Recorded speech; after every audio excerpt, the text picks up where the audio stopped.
여러분 행복하십니까? 오늘 예배를 보니까, 이전에 모습을 보니까 행복하다는 느낌을 가져요. 행복한 교회. 그 외관상으로 보여줄 때 행복함, 또 내면상으로 행복함은 정말로 이 지역 사회의 복음의 가장 강력한 그런 요체가 아닌가 생각을 해봅니다. 많은 사람들이요, 행복을 추구하죠. 그런데 행복하지가 않아요, 많은 사람들이. 겉보기에 행복한 것 같은데 막상 파헤치고 들어가게 되면 행복하지 않아 하는 분들이 많습니다. 교회 다니는 분들도 혹 이 가운데 여러분들 가운데서도 혹시 나는 사실은 행복하지 않아 하시는 분들이 있다면 정말 행복해지는 이 시간이 될 수 있기를 바랍니다. 왜 행복한 것을 원치 않는 사람이 없는데, 제가 좀 더블 니게이션을 썼습니다. 다시 말해서 정말 행복하기를 원한다는 의미죠. 모든 이들이 다 행복하기를 원하는데 왜 행복하지 않을까요? 결혼하게 되면 홈 스위트홈 해가지고 다 행복한 부부관계를 맺고 행복한 부모와 자녀를 원하는데 행복하지가 않은 사람들이 많아요. 왜 미국에, 또 한국에도 마찬가지고 결혼한 사람들의 40%가 왜 이혼에 치닫느냐? 행복해서 이혼하겠습니까? 불행하니까 이혼하는 거죠. 행복을 원하기 때문에, 그래서 이혼하고 다른 사람을 만나면 더 행복할까 해서 이혼한 사람들 많이 있지 않습니까? 왜 다 행복을 원하면은, 그래 행복해야 되잖아요. 다 원하니까. 근데 안 행복하다 이거예요. 세상은 평화 원해요. 나라마다 평화를 원해요. 근데 평화롭지가 않아요. 왜 그렇습니까? 답은 사실 뻔합니다. 나의 행복이 먼저이기 때문에, 나의 평화가 먼저이기 때문에 그런 거예요. 나도 행복하고 너도 행복하면 좋겠다 하는데, 나의 행복과 너의 행복이 맞닥뜨려지게 돼가지고 갈등이 일어나게 되면 내 행복이 먼저거든. 너의 행복은 둘째고 내 행복이 먼저야. 나의 평화가 먼저고 너의 평화가 둘째야 하게 되니까 나와 너가 갈등을 일으키게 되고 심지어는 전쟁에까지 치닫게 되는 결과를 보게 됩니다. 사실 나의 행복보다는 너의 행복을 먼저 한다면은 사실 나의 행복은 배가가 됩니다. 이것을 깨닫지 못하고 나 하다 보니까 그만 행복은 깨지고 불행이 깃들게 되지요. 홀로 먹는 밥이 맛있습니까? 함께 먹는 밥이 맛있습니까? 함께가 낫죠. 비록 적게 먹는 한이 있더라도 함께가 좋습니다. 또 홀로 사는 게 나을까요? 더불어 함께 사는 게 나을까요? 더불어가 낫죠. 요새 그런 거 있지 않습니까? 혼술, 혼밥 해가지고 혼자 먹고 혼자 마시고 하는, 그건 즐겁지가 않죠. 그러니까 그런 것들이 이렇게 토픽에 뜨는 것은 그만큼 그것이 안 좋기 때문에 그것을 어떻게 고쳐볼 수 있을까? 사회가 이렇게 변해간다. 너무 사회가 독립적이 되어간다. 이기적이 되어간다.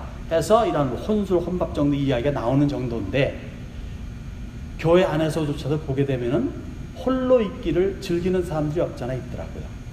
그거는 스스로의 불행을 자초하는 케이스가 됩니다.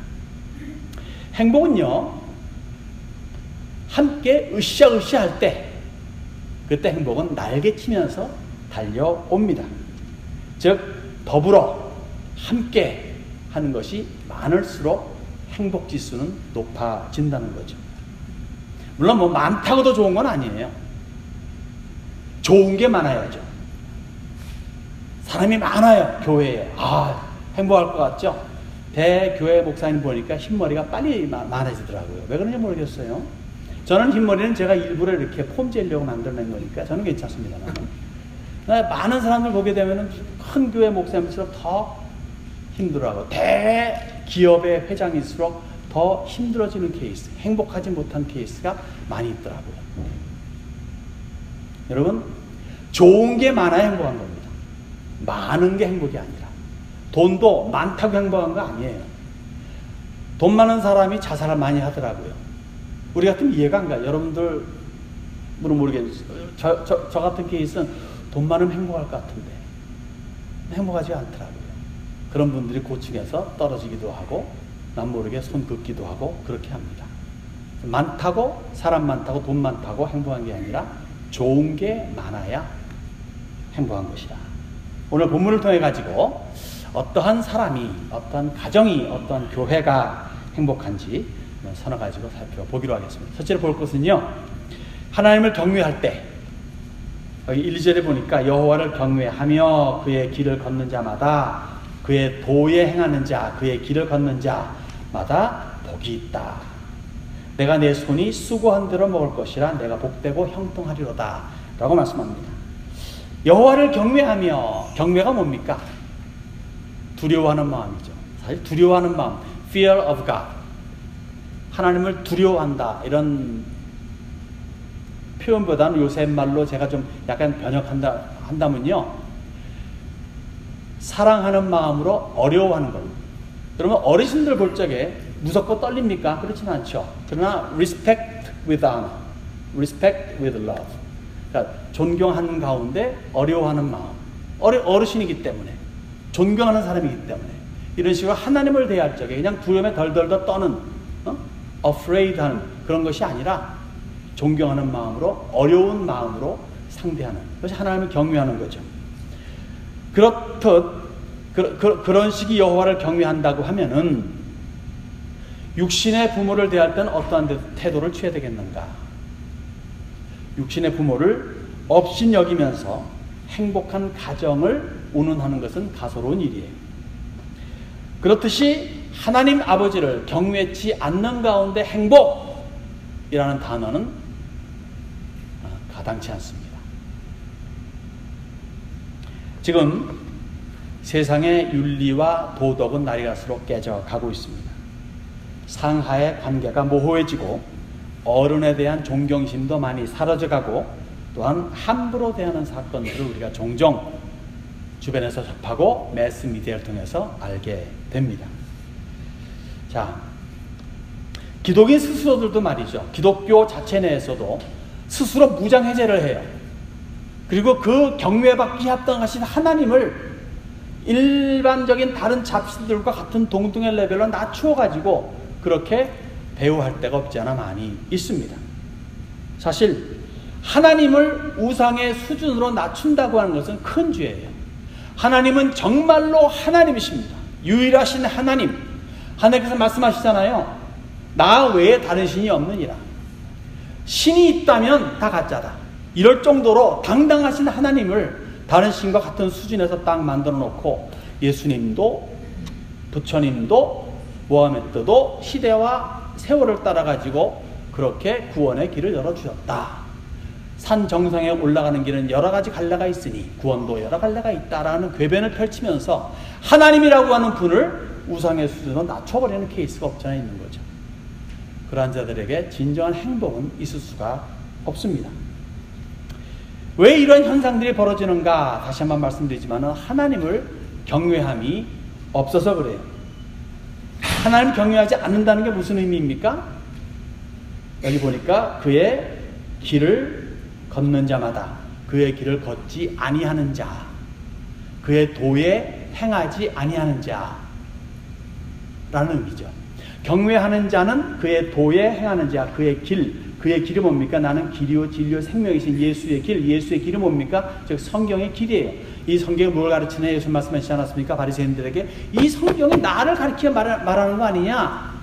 그러니까 도를 행하는 자, 그의 길을 걷는 자, 곧 예수의 말씀에 따라 사는 자, 곧 하나님의 말씀, 오늘 우리에게 주어진 성경 66권의 뜻에 따라 하는 자, 이러한 사람들이 하나님을 경외하는 자라는 겁니다. 그래서 하나님의 뜻을 따라 살아가는 그런 사람들이 사실은 교회의 성도라 일컫는 사람들인데, 교회 밖에 예수를 모르는 사람들이 하나님의 도를 따라 산다는 것은 어불성설이죠. 말이 안 되죠. 왜? 모르니까. 근데 하나님의 교회에 있다고 하고 예수를 혹 믿는다고 하는 고백을 함에도 불구하고 성경과는 별 관계없이 살아간다 하면은 이러한 사람은 도를 따라가는 겁니까? 주님의 길을 따라가는 사람입니까? 아니면은 형식적으로만 이른바 교인입니까? 여러분, 하나님의 성경을 어느 정도는 알지만 서당께 3년이면 풍어를 읊고 총각께 3년이면 라면을 끓인다 그러지 않습니까? 그런 식으로 교회 사람들이 3년을 지내면 나름대로 어느 정도 이렇게 형태는 갖추어요. 그렇지만은 성경에 대한 그러한 지식이 없게 되면요, 행동을 할 수가 없습니다. 그리고 성경에 대한 지식을 듣고 배웠는데 어느 정도 알긴 하는데 행동이 없다 하면 그 지식, 성경에 대한 지식은 지식이 아니에요. 죽은 지식입니다. 죽은 지식은 지식이 아니지 않습니까? 근데 성경을 아는데 이제 그리스도인에서 뭔가 삶을 살려고 하고 싶은데 뭐 아는 게 있어야 하잖아요. 그러니까 알아야 된다는 거죠. 알되 행동으로 옮길 수 있는, 행동을 할 수 있는 그러한 지식이 산 지식이죠.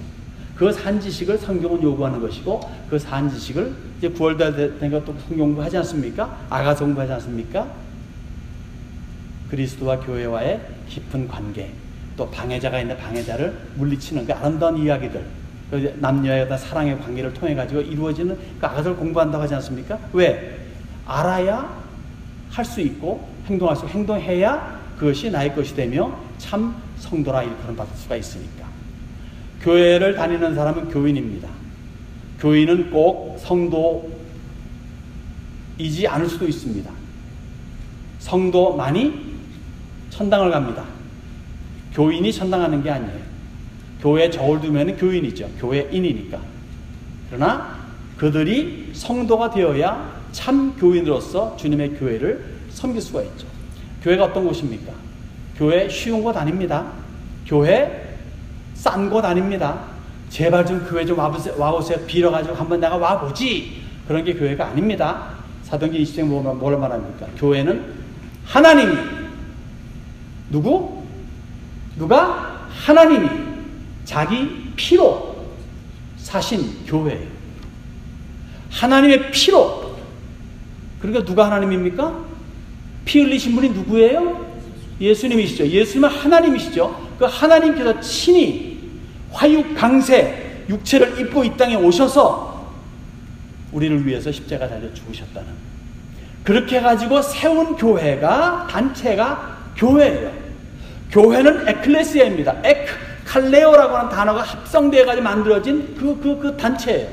다시 말하면 나왔다, 뽑아냈다, 그리고 불렀다, 칼레오, 불렀다, 뽑아내서 불렀다. 어서 뭡니까? 세상에서 뽑아내어 가지고 특별한 목적을 위해서 세움받은 그러한 단체가 교회라는 겁니다. 이 교회의 일원이 된다는 게 이게 알면 할수록요 정말 송구스럽고 그리고 감동스러운 것이 교회, 그 교회의 일원이 된다. 교인이라는 자체도 굉장히 좋은 건데, 그러나 세상은 알곡과 죽정이 있기 때문에 죽정이도 있을 수 있으니까 그래서 분간을 하는 겁니다. 성도가 되잖아요. 성도, 거룩한 성도 무리 돋지 않겠습니까? 거룩한 무리들이 모여있는 곳이 교회예요. 거기에 천국을 확신하며 살아가는 그런 사람들이 성도입니다. 성도, 교인, 그걸 하나로 묶어버리면은 이들은 천국을 가고 있는 이 땅에 살아가는 귀한 하나님의 무리들이다.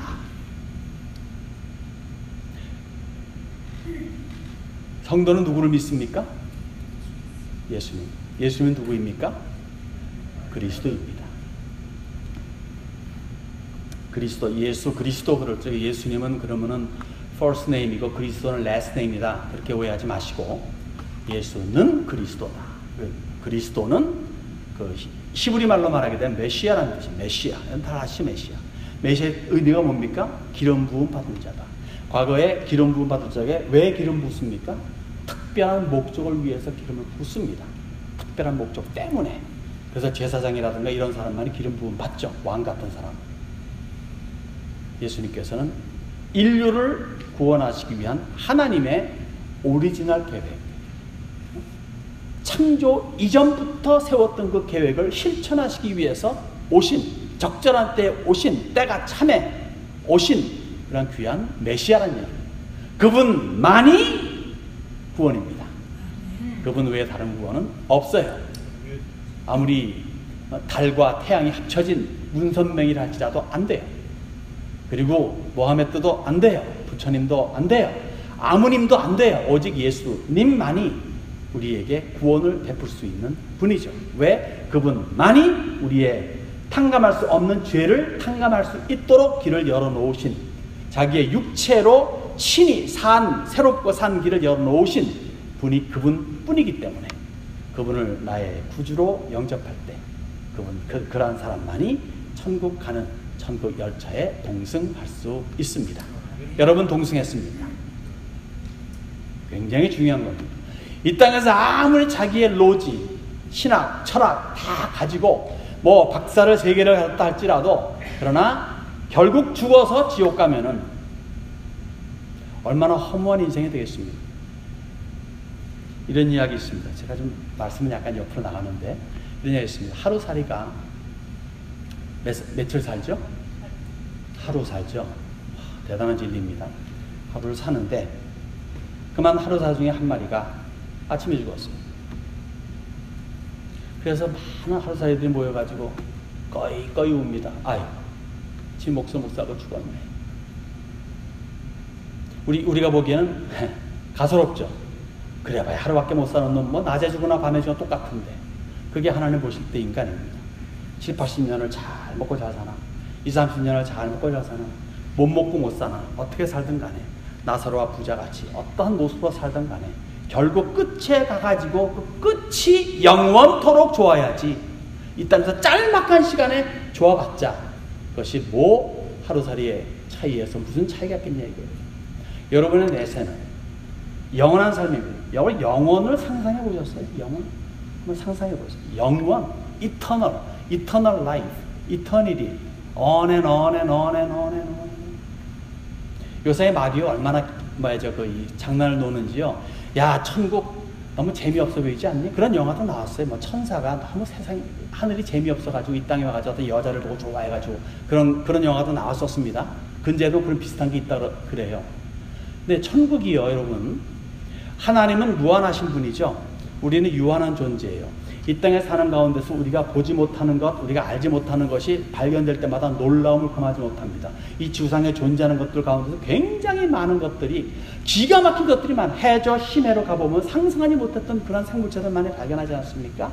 우주도 우리가 알고 있던 우주 수천억 개 된다. 우와 했는데 수천억 개 되는 것을 한 유니버스를 보게 되면은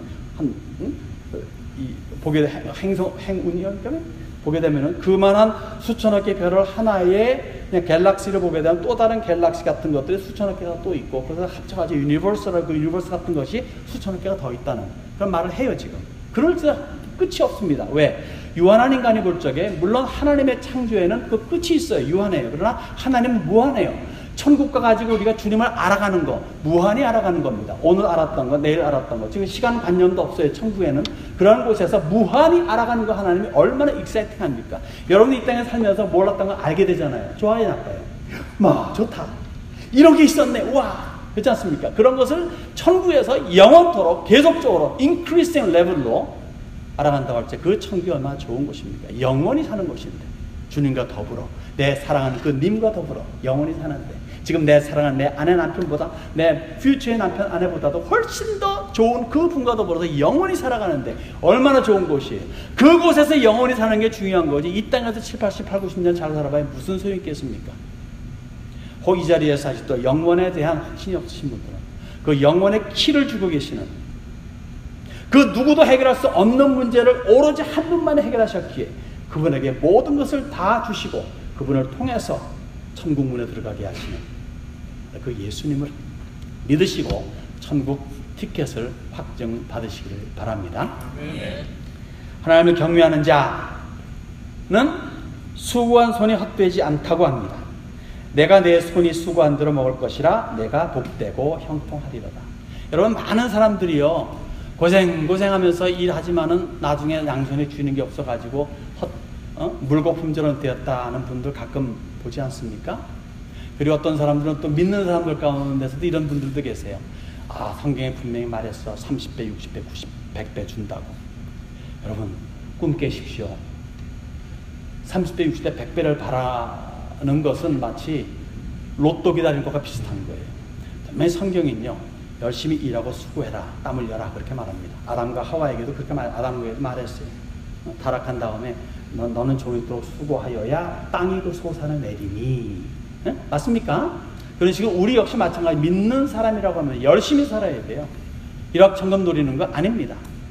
그런 삶을 사는 것이 아니라 내가 열심히 벌고 일하고 수고한 대로 라고 하는 것이 성경적인 원칙입니다.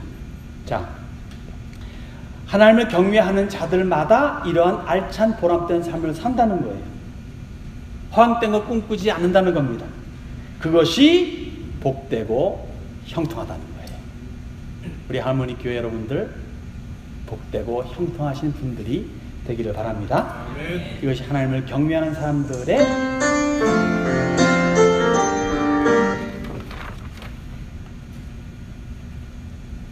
브레이크 타임. 죄송합니다. 자, 하나님을 경외하는 자가 행복하다. 행복한 가정이다. 행복한 교회다. 싶다면은 자기의 분수 내지는 자기의 위치를 잘 지키는 그러한 사람도 행복한 겁니다. 사람이 모든 걸 다 잘할 수는 없어요. 좀 파격적인 말씀 읽는지 모르겠습니다. 지금 제가 드리는 말씀이. 그러나 분명히 성경적인 말씀이라서 한번 잘 이해하고 들으시기 바랍니다. 이른바 말해서 사람이 자기의 본능, 나면서 가지고 태어난 그 본능을 거스려 사는 거 쉽지 않아요. 무슨 말인가 하면요, 남자가 여자 노릇하는 것 쉽지 않습니다. 여자 역시 남자 노릇하는 것 쉽지 않습니다. 이상하게 생각하지 마십시오. 제가 좀 더 설명해 드리겠습니다. 소년 가장, 소녀 가장이란 말 들으셨죠? 쉬울 것 같아요, 어려울 것 같아요? 와, 걔네들 행복하겠네? 어린 나이부터 벌써 가장이 됐네? 이야, 그럼 너 복 땄네, 땡 땄네, 그렇게 말씀할 수 있겠어요? 그렇지 않아요? 않잖아요. 아예 불쌍하다 생각하죠. 비정상입니다. 어려우니까. 사람이 자기의 신분과 처지를 알고 거기에 걸맞게 행동하는 것이 행복하다는 겁니다. 가장 정상적인 가정은 어떤 가정일까요? 남편은 지키고 아내는 돌보고 자녀들은 그 안에서 자라는 겁니다. 그래서 본문이 말하는 거예요. 3절 4절에 내 안방에 있는 내 아내는 어디 있습니까? 위치가 어디입니까? 안방이에요. 안방에 있는 내 아내는 결실한 포도나무 같으며 내 식탁에 둘러앉은 자식들은 어린 감람나무 같으리로다. 여호와를 경외하는 자는 이같이 복을 얻으리로다. 자, 남편이 지키고 있기 때문에 아내가 안방에서 나올 필요가 없어요. 즉, 집 밖을 나올 필요가 없다는 겁니다. 나와도 되지만 나올 필요가 없어요. 아이들은 밥상에 둘러앉아가지고 잘 먹습니다. 왜요? 엄마가 알뜰하게 돌보고 있기 때문에 이 아이들은 잘 먹고 그 다음에는 거기서 무럭무럭 잘 자랍니다. 행복을 모를 정도로 행복한 것이 이 자녀들이에요. 그런데 남편이 보호를 못합니다. 남편의 보호가 없습니다. 그러면 어떻게 됩니까? 아내들은 거의 본능적으로 밖으로 튀어나옵니다. 그래서 남편을 보조합니다. 아내가 밖으로 튀어나오게 되면 아이들은 불안해합니다. 그래서 그걸 해소하려고, 불안을 해소하려고 아이들도 집 밖으로 튀어나옵니다. 그리고 불량해질 가능성이 농후해집니다. 여러분, 여기에서 가장의 중요성을 느낍니까? 저는 우리 교회에서도 꺼서도 참 그래요. 가정이 파탄났다. 그러면 대개 남편들 이야기하는 건요, 아내한테 이렇게 책임을 들어요. 저는 거의 100% 누구든지 가정이 힘들면은 남편 책임이요 라고 말합니다. 오죽 못났으면은 그래 집안 하나 제대로 보호하지 못하느냐. 남편의 책임은 지키는 거거든요. 집을 지키는 거거든요. 지킨 그 집 안에서 내부적으로 그걸 잘 운영하는 게 아내의 역할이에요. 성경적인 원칙은 그렇다는 겁니다. 근데 남편이 지키지 못하니까 아내는 밖으로 나올 수밖에 없고, 밖으로 나오니까 아이들도 나올 수밖에 없는 것이고, 불안하니까 거기서 악순환 비슷한 것이 돌아가는 겁니다. 그래서 남자가 제일 중요합니다. 남자가 자기 위치를 잘 지키면 행복한 가정은 손안에 있는 거예요. 그런데 여자가 가장 노릇을, 남편을 대신해서 가장 노릇을 하거나 해야만 한다거나 아니면 원한다거나 한다면 사실 10배는 어려워요. 어느 집사님이 저한테 왔습니다. 그리고 그래요. 목사님 왜요? 정말 제가 경험한 건데요. 그분은 지금은, 그 여자분은 지금은 목사님이 되셨어요. 어쨌든 간에 저한테 와가지고 그런 얘기 하면서 제가 기도를 하는데요. 제가 10번 기도할 적에 들어주시는 하나님인데 남편이 기도하니까 한 번만 들어주시더라고요. 정말 뼈 있는 말이었습니다. 저는 그 말 정말 심각하게 받아들였습니다. 그렇다. 하나님께서 남자를 그 가정의 제사장으로 세우셨고 또 성경 바울 사도의 말에 의하면 남자들이여 당신들의 거룩한 손을 들어 기도하기를 원한다 말했으니 남자를 보시는 하나님의 입장은 그렇다는 거예요. 근데 남자들이 안 하게 되면은 그 가정은 그 여자들이 그걸 운영한다 그러면요 그만큼 10배는 힘들다는 거죠. 그러니까 소녀 가정, 소년 가정이라면 그 가정은 100배는 힘들지 않겠나 생각을 해봅니다. 여기 남자분들이라면 정말 책임감을 가지고 나의 가정을 가장 행복하게 만들기 위해서 하나님께서 나를 세우셨다. 그 긍지와 자부심과 책임감을 가지고 그리고 행복한 가정을 위해서 최대한 애써야 될 줄로 압니다. 여호와를 경외하는 사람들은 자기의 위치를 알아요. 남편은 남편, 아내 남자, 남자 여자, 여자 위 어른 아이 할 것 없이 자기의 위치를 알고 행동을 합니다. 그게 복이에요. 그래서 여호와를 경외하는 자는 이 같은 복을 받으리로다 합니다. 또 한 가지 행복한 것은 교회를 가까이 할 때 행복합니다. 교회를 가까이 할 때. 5절 보세요. 여호와께서 시온에서 내게 복을 주실지어다. 나는 평생의 예루살렘의 번영을 보며. 시온, 예루살렘 뭘 의미합니까? 물론 뭐 도시 이름이기도 하기도 산의 이름이기도 하지만은 산 사실은 하나님이 임재하시는 곳이에요. 하나님이 택하신 장소예요. 내가 여기에 내 눈을 두겠다. 거기에 그 예루살렘 시온산에 예루살렘이고 예루살렘 중심에 뭐가 있습니까?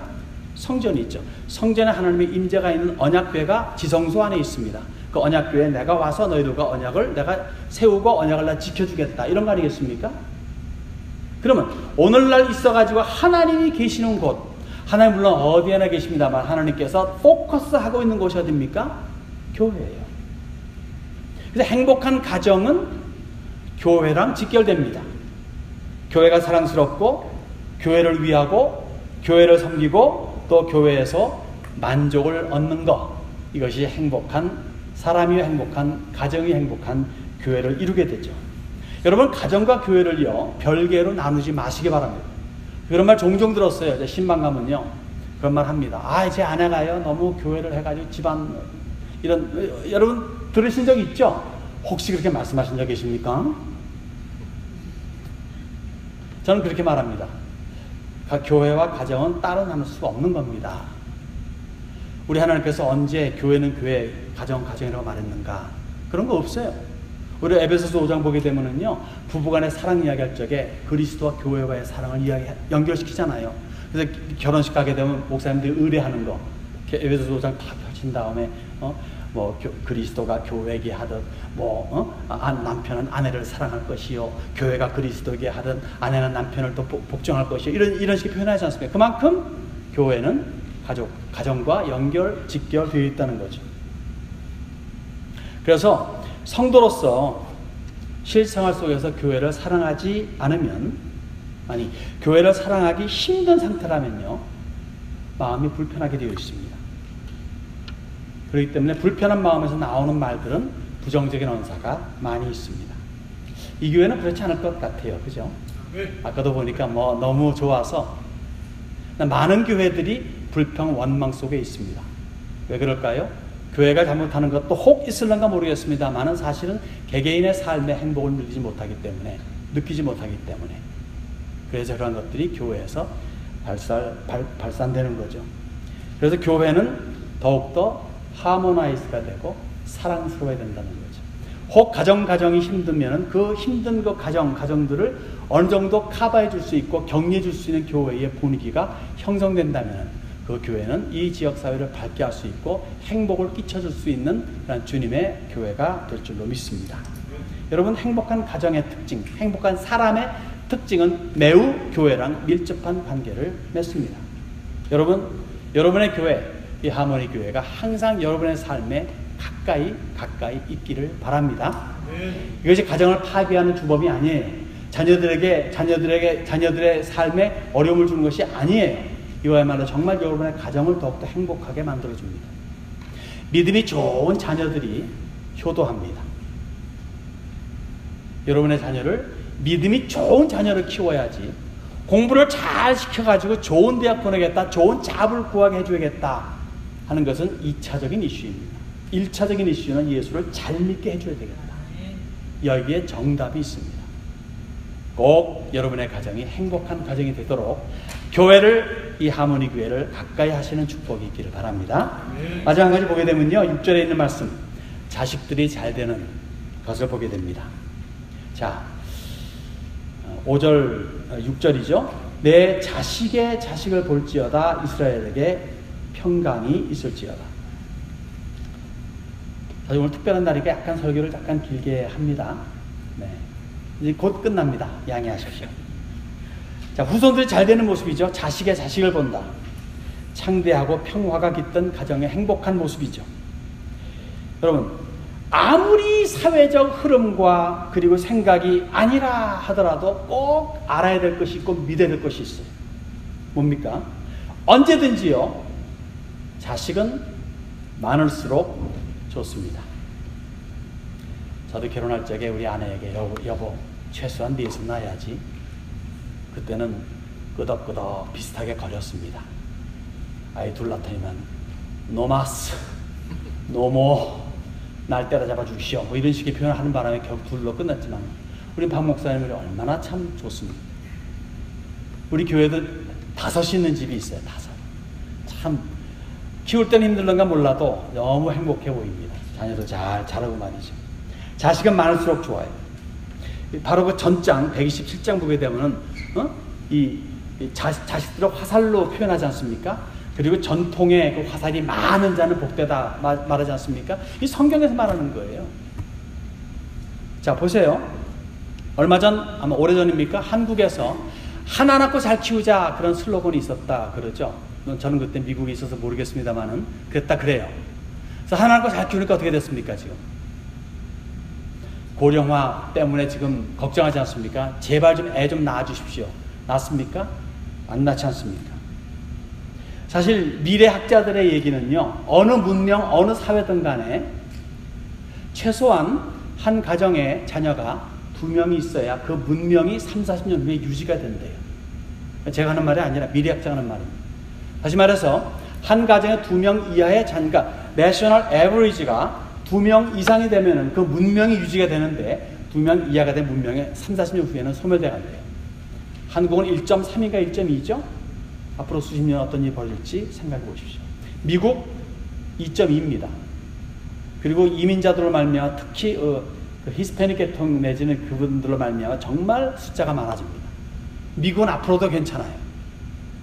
여러분 미국에 살고 있습니다. 한국은 뭐 자녀 교육비가 너무 비싸고 등등 이런 여러저런 이유를 가지고 있으나 여기 그렇지 않아요. 혹시 지금 시집 장가를 꿈꾸신 분들이 계시다면은 나는 자녀를 많이 낳아야지 생각해 보십시오.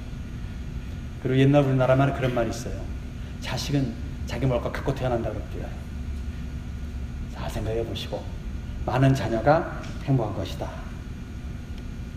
사실 수십 년 전에 인구 폭발이라고 호들갑 떨던 때가 있었습니다. 너무 사람 많으면 먹을 거 없고 그렇지 않잖아요. 그래서 지금 온 세계 그것을 맹신하고 정말 인구 제한을 많이 했던 선진국들 지금 어떻습니까? 전전긍긍합니다. 아이들을 낳지 않기 때문에. 일본까지 포함해가지고. 이대로 가다가는 현재 문명사회에 이룰 수 없다고 걱정을 합니다. 그래서 언제든지 의심치 말아야 될 사항이 있다면 성경은 언제든지 맞는다는 거예요. 아무리 사회적 의식이 바뀌었다 할지라도 성경은 맞아요. 아무리 여론이 그리고 사람들 생각이 정답은 1번이라고 해도 하나님께서 아니야 3번 하면 3번이 맞는 겁니다. 맞습니까? 네. 온 세계가 지금 가르치는 교육이 뭡니까? 진화론입니다. Evolution Theory. 그게 맞아요. 근데 성경은 뭘 말합니까? 창세기 1장 1절에 태초에 하나님이 창조하시니라. In the beginning God created. 이렇게 외치면 이것을 전격적으로 반대하는 것이 에볼루션이고, 그러니까 이 진화론은 뭡니까? 마귀의 작품이죠. 온 세계는 그걸 믿습니다. 그러나 우리는 뭘 믿습니까? 창조를 믿어요. 하나님이 창조하셨다. 그래서 하나님의 말씀이 맞는 거예요. 이것을 믿는다면 우리는 절대적인 가치 기준 위에서 모든 것들을 바라볼 수가 있고 흔들리지 않는 믿음을 가질 수가 있습니다. 실상 성경의 진리를 도외시하고 내 멋대로 살았어요. 그러다가 어느 시에 뭔가에 의해 가지고 예수를 믿게 되었고 예수를 믿은 다음에 믿음의 세계를 바라보는 그 순간 정말 놀라움을 금치 못하는 그런 사건을 접하는 분들이 없지 않아 있습니다. 어떻게 원수 사랑이 가능합니까? 어떻게 핍박자를 위해서 기도할 수 있습니까? 어떻게 속옷을 가지고자 하는 자에게 겉옷까지 줄 수가 있으며 오른뺨을 때리고자 하는 자에게 왼뺨까지 줄 수가 있습니까? 어떻게 심령이 가난한 자가 복이라고 말합니까? 어떻게 애통하는 자가 복이 있다고 할 수 있습니까? 어떻게 의를 위한다고 하고 예수를 위한다고 하지만 그것으로 인해서 오는 심한 핍박이 복이라고 단언할 수 있겠습니까? 오히려 그런 것들로 말미암아 칭찬과 찬사를 들어야 마땅. 내가 예수를 믿기 때문에 오히려 칭찬, 찬사를 받는 것이 좋은 건데 오히려 예수를 믿기 때문에 핍박받고 한다는 게 왜 그게 복이냐 이거예요. 그런데 복이래요. 왜 복입니까? 성경이 복이라고 말하니까 복입니다. 마찬가지로 자녀들 복입니다. 그 복된 자녀들이 대대로 이어지며 잘 되는, 평강과 더불어서 잘 되는 하모니교회 모든 가정들이 되어야 될 줄을 믿습니다. 말씀 마치겠습니다. 여러분, 예수 믿는 가정이, 예수 믿는 사람이 행복하지 않으면 비정상이에요. 여러분들 행복해야만 합니다. 행복하지 않은 게 비정상이에요. 예수 믿는 사람들은 다 행복해야만 합니다. 행복을 이미 주셨어요. Given in the spiritual bank. 영적인 뱅크에다 이미 그러니까 디파시트 주셨어요. 주님께서. 그걸 꺼내 먹어야 되는데 꺼내지 않아서 문제지. 만약 행복지 않다고 혹 이 자리에 여기시는 분이 있다면 생각해 보시기 바랍니다. 나는 과연 하나님을 경외하는가? 그래서 주의 길을 따라가고 있는가? 즉 말씀 따라 살고 있는가? 나는 과연 나의 분수를 제대로 알아서 나의 위치를 제대로 알아서 지키고 있는가? 과연 교회가 나와 나의 가정에 나의 삶에 교회라는 것이 얼마큼 가까이 와 있는가? 생각해 보시기 바랍니다. 과연 자녀들 잘 되고 있는가? 여기 하나라도 아니라고 여기신다면 그렇게 되도록 마음을 새롭게 다짐할 수 있어야 되겠습니다. 신자에게는 하나님의 은혜로 그렇게 될 수가 있어요. 그렇게 능을 주셨습니다. 그렇게 되어야만 합니다. 그래서 행복한 삶, 행복한 가정을 꾸미면서 또한 사수해 나가는 여러분들이 되셔야 되는 거죠. 창립 4주년을 맞이한 우리 하모니 교회에 정말 축하를 드립니다. 정말 4년 전에 왔을 때의 모습과 너무도 다른 아름다운 활기찬 그런 모습을 보게 되죠. 여기 여러분들 중에서 어느 한 분도 불행한 가정 없어야 됩니다. 행복해야 됩니다. 행복한 삶, 행복한 가정, 행복한 교회, 하모니 교회입니다. 기도하겠습니다.